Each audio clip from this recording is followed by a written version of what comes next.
हामीहरू चाहिँ पैदल यात्रा जारी छ। बाटो चिप्लो छ, हल्का हल्का परेर आइस झरेर सबै साथीहरू उता अगाडि गइसक्नु भएको हिँड्दै हुनुहुन्छ।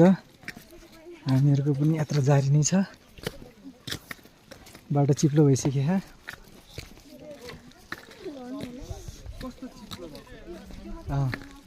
बाटो चिप्लो छ, लट्ठीको सहारा लिएर हिँड्नु परिरह।